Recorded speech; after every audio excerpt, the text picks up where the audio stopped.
Welcome to At the Table, where we are connecting entrepreneurs, discovering missions, and building communities with purpose, body, soul, mind, and business with Charlie and Heather. with Women in Leadership.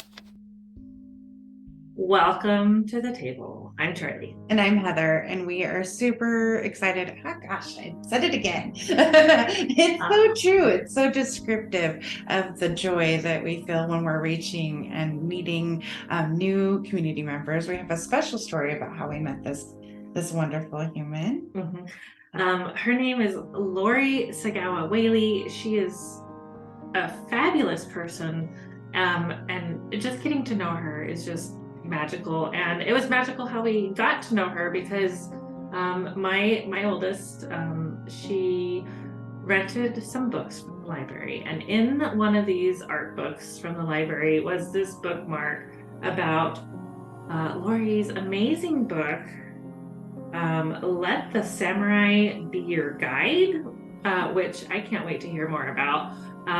So we reached out to her and we're like, hey, we're interested in interviewing you and talking to you because this sounds really cool. So we did. We reached out. We took that leap of faith, and here she is. Yeah, I had a lovely chat with Lori and getting to know you and all the things you've been doing and your story. So why don't you go ahead and tell us what you're doing a little bit about that? Well, great. Well, thank you so much. Would you believe I have been back in the States for less than about 48 hours? I spent about 12 days in Japan with a group, just a very small group of women.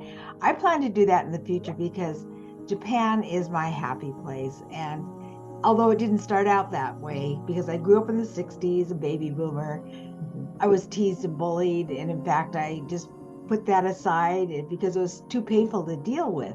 But then I got in an accident in 2005 and 2007, and I was diagnosed with mild traumatic brain injury. And there was nothing mild about it except that it was an enclosed injury. So I was reading at a 7th grade level, but I was determined not to let that define me or not to be in that state. So I worked tirelessly over 1,000 appointments in order to regain wellness.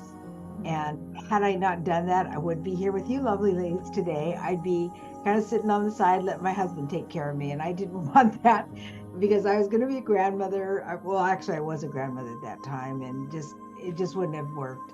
So I was determined. My mom always told me, you always have to try. There's no such thing as no. There's always a way. There's the yin and the yang. If you have a problem, someone's going to help you with it. So I had a problem. There was a lot of people that helped me get back to normalcy in those thousands of appointments. And I'm so glad I did. I'm glad I pressed through and learned more about my heritage through the injury. But taking that something which was pain and turn it into gain, making a message out of your mess. And so that's what I did. And I'm here to tell the world about a different way of life, the way of the samurai. I am just inspired by your story. And I know Heather had a similar experience as a child. She was in a car accident with a brain injury too. And just what you have to go through in order to regain the knowledge that you lost due to the injury, because traumatic brain injuries are a serious problem. And it can affect any one of us. It's not just for military veterans, it's not just for high school football players, right? Or and that's what I thought, think of, right? Like you think of a football player or somebody. But really coming back and recovering well is really amazing. And then this book, Let the Samurai Be Your Guide. Can you tell us a little bit more about that? Oh yes, here it is. I wrote the book. I began writing about after 2007, when the second accident, it was like the first accident was mostly physical pain, and the second one, within a few hours, I knew there was something wrong up there, and there was. And so I was diagnosed with that mild traumatic brain injury and just determined not to make that define me. I worked tirelessly, and it just really paid off, because one never knows, and it's one of the newer frontiers that people don't know about a lot. In fact, the ophthalmologist then, when I told him, I said, it seems like I'm not able to read as well, and I really wasn't at 7th grade level. And he goes, no correlation. And I go, oh, really? So I found someone that could help me, and I didn't see him again, but I didn't see him again. well, I didn't I see him like as a that patient. because, you're like, hey, this was not a cool answer. And some people would stop right there, right? They would let that stop them. And I love that you're showing the proof of when you don't stop, when you make your voice be heard. Right. It's always good to get a second opinion. That's my opinion. But I thought, no, that doesn't happen overnight. If I'm able to, I graduated from college and I'm reading at 7th grade level, there's something had to have happened. So my speech pathologist led me to a neural optometrist or ophthalmologist, and I started working with their clinic for about 3 years and doing all these exercises with my eyes, and it did pay off, because when I was going like this and the other light, I was like all over the map, so I couldn't keep them going in the same direction at the same time, the same speed. So, it's a fascinating field. And had I not had that experience, I wouldn't have known about it, and I probably would not have had the empathy for people with disabilities that I do now. And in fact, this is another side story. It led me to help women in the prison, because I knew what it was like to struggle. And I was a Toastmaster, and the lady at the prison says, oh, we've got to get you here. I love you, and the women would love you. And so she did. She found a place for me, and I started working with a nonprofit, and I went in weekly, and then I went down to twice a month. But that was an amazing experience, to work with women that made the wrong choice. And I told them, this is not the end of your life. It doesn't have to be. You can make the most of, you have the roof over your head, you have food, and you have classes, you have the gym accessible to you, so you can create a really good life right here, right now, so that you don't return. And I didn't condemn them. I just wanted to encourage them to live a good life, not let this stop you. And in other countries, it would really taint their image and their everything about them. But here in the United States, people are given a second chance. Yes. And Yes. I love that you were the catalyst to other women's second chance, right? Because somebody needs to give you permission. Honestly, it's hard to find it within ourselves sometimes. Sometimes somebody else has to give us permission to grow. And somebody looking in that we view as having an authority in that, right? That sometimes just hearing them say it, just, oh, I can do this, right? All of a sudden they hold that belief for you, and it triggers your own belief in yourself. Planting the belief for other women, right? Yeah. And I did encourage them to better themselves, to get their GEDs. I started a book club. They had to read X number of books, and then they got a certificate. And so with this certificate, it says you've successfully read 25 books. I said no fiction, no romance.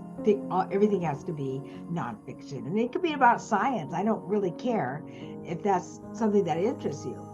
But something that feeds your brain, right? Yeah. Something that feeds the goodness in you, that inspires you and keeps you going. We're always reading different books and things like that. And I'm actually reading 3 books right now.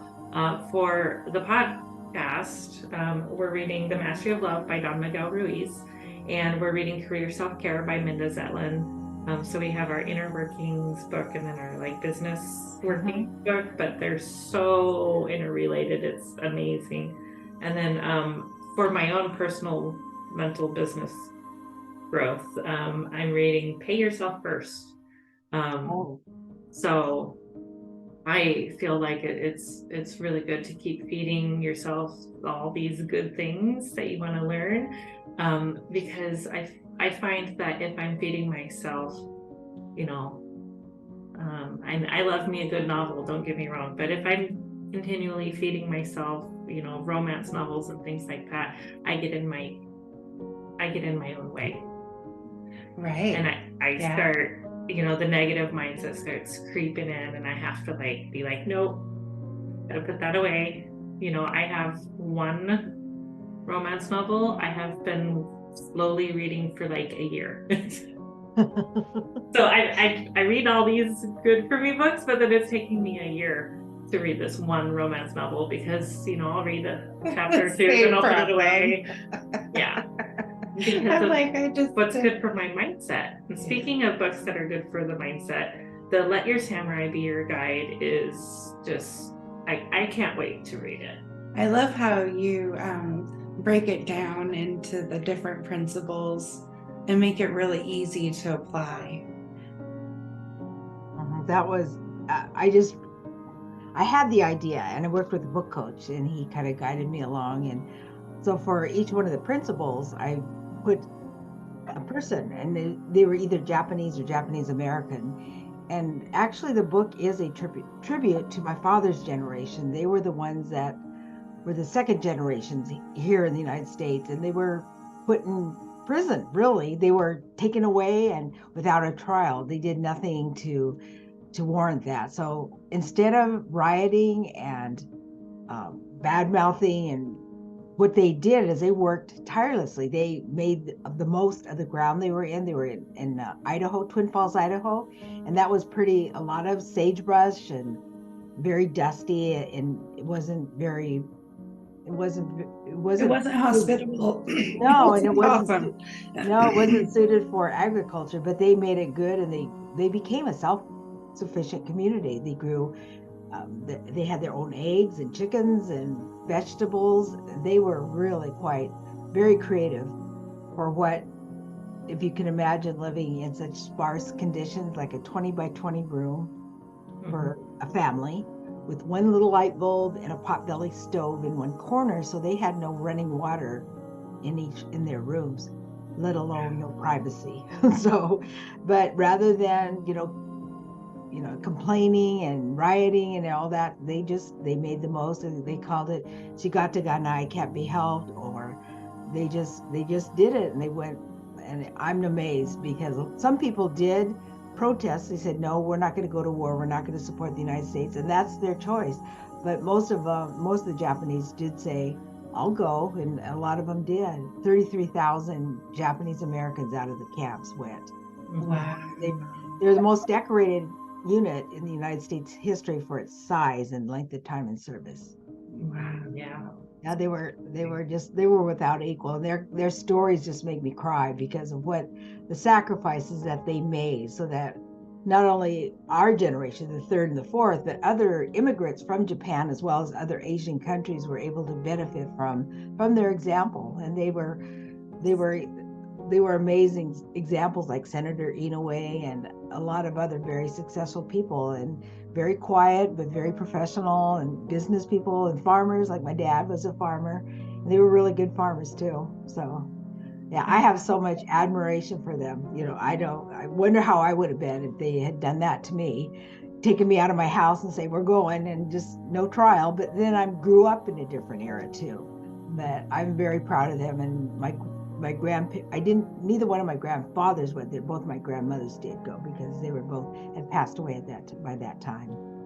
So there's a lot that I learned, and a lot that their example really inspires me. So I tell people that I stand on the shoulder of my samurai ancestors to bring the wisdom of the samurai to you, and so that people can live honorable lives and live their life with purpose. And that's what I've learned from my samurai ancestors. Although I didn't know them, I know the stories of them and how they never gave up. If we have time for that, I'll tell you the stories about my grandpa. Actually, it's in my TED Talk. Excellent. When we talked earlier, that you had a term that you used for that, never giving up. Oh, gambaru or gambate. Gambate. And that's one of the chapters I added that. I had the liberty because I was writing the book, and I actually wanted to include my mom in the book because she was so inspirational to me. And to me, gambaru or gambate, that's the imperative, is the overarching idea or principle of the samurai and Japanese people. You don't give up. My parents would not let us give up. And my mom, no matter what it was, whether it was school or we worked on the farm, I grew up on a farm. Can you imagine me, a farmer's daughter, working on the farm, getting dirty? That was not my life. Although I appreciate it because it taught me how to work really hard and appreciate good food and fresh food. But they would not let us give up. My mom would say, "Oh, there's rows of berries. It's raining. If they're going to rot, the whole row rots. Then what are we going to eat in the winter?" And we think, well, that's true. Right. But we had to go out there and pick when everybody else went home, even if it was raining. We never gave up. But it taught me a lot. It taught me, you don't give up, and there's always a way. And I did that in school and everything. And again, after your brain injury, right? Yeah, that's true. Yeah, definitely. Yeah. It gave me the tenacity to go through, because my speech pathologist told me that a lot of people do give up. They get tired of it. And yes, it was tiring. And I can remember being at sessions and just saying, "Oh, I can't do this." And just a couple times I cried because it was like, especially when I couldn't read, I said, "I know it's on this page, but I can't see it. I can't decipher it." It's because I couldn't read very well. So that's when she sent me to the neural specialist. But I'm so glad they did, because look at what that brought into your life. It's never an exciting time. I'm not celebrating the injury itself. I'm celebrating what it brought into your life, right? Yes. Which is totally different. Mm-hmm. Because it brought so much good into your life. It was, a big lesson in grace for yourself. And it was also just the launch point to where you are now, right? Right. Because you gave yourself the goal of writing a book, and you're going to be speaking this weekend. Do you want to talk a little bit about that as well? Yes. It's going to be at the Grand Cinema in Tacoma, Washington. And I found out, I knew it was an active theater, but they said they have something every single day of the year. Oh. And so at 2:00 they'll have the Seven Samurai, which is, it's a classic. And after that, at 6:00, I'll be giving my talk. I'll be there early to talk to people if they want to talk to me. And then it'll start at 6, so there's a half-hour break. And I actually love speaking live because being on camera, you can't really touch, or you can see people and you can kind of get an idea. But when you're in person, you have that connection that's a little more difficult to have with the screen. Mm-hmm. So I'm very excited. So anyone's invited to come at 6:00 at the Grand Cinema in Tacoma, Washington, and that information will be on the podcast at the end. Yes, it will. So in the links below. You guys go and check that out, because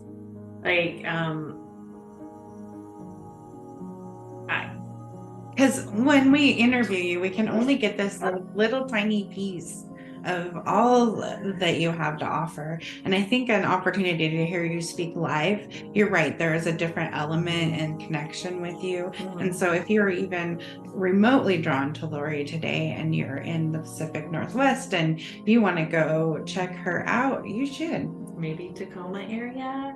Where's my Tacoma family?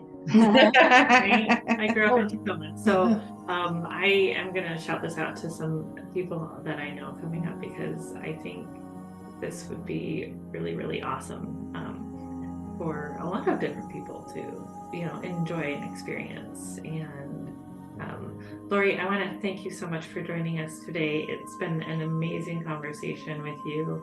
I can't wait to get to know you a little bit more over, the course of time. And I'm just thrilled, honestly, that you accepted our invitation to be on our podcast. Oh, absolutely. Anytime.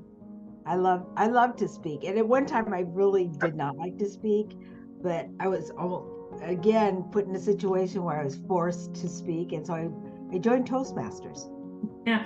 Because I was terrified. They told me to do this and that and put it together a seminar, and I did. There were a lot of people there, and they go, then you get to introduce the owner. He'll be coming out, and you get to introduce him. And I just, go, oh no, how am I gonna do that?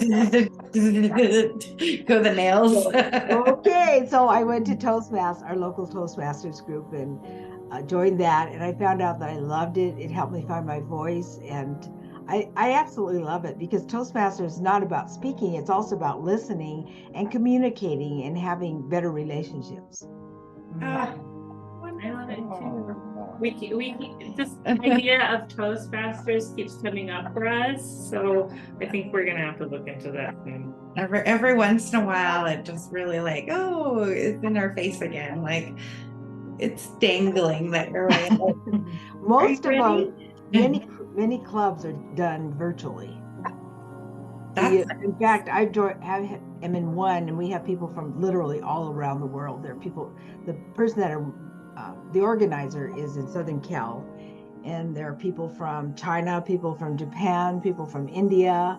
How fun! Yes, it's really interesting. It's very international. That's cool. Yes, it is. One more time, I want to say thank you for joining us today, Lori, and to our audience, thank you for joining us, and we hope that you will go check out her talk this weekend. Check out her book. Check out her book. Oh my goodness. And stay tuned for a little bit about the cause of the quarter. Coming up next. Namaste. Mwah. Bye. Bye. The Marysville Police Foundation is a 501c3 organization to support these areas of the Marysville Police Department: law enforcement, officer wellness, and the community outreach programs and activities. We look forward to serving you. We take the mystery and pain out of social media consistency for your business, giving you back time to shine in your zone of genius. Social media is the new branding. It deserves its own attention, thought, and effort. Yet so few businesses actually take this seriously and invest enough time on their strategy. We can do it for you at an affordable rate that will fit into your budget and allow you to pursue other revenue channels as well. The hardest part of social media management is keeping up the consistency to be seen and know what to post, when to post. Are you ready to have everything ready to go for you, saving you time and energy by not having to do it all yourself? Still getting your message out so that people get to know you, like you, and develop trust while opening yourself up to more time for the business of your business where you shine. Working with Women in Leadership, BSMB LLP, is a unique experience that bridges the gap from face-to-face to virtual relationship marketing. Not only do we love to help you shine on social media, we love to share tools to help you grow with us, body, soul, mind, and business. Check out our podcast and YouTube channel for Mindset Mondays, Social Media Training Wednesdays, business interviews and special topics on Fridays, and weekly readings on Sundays.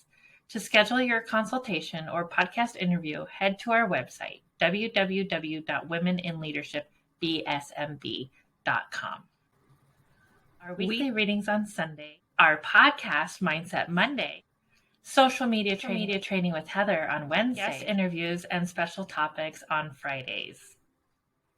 Thank you for joining us. Find out more and schedule with us online at www.womeninleadershipbsmb.com, where you have a spot at the table.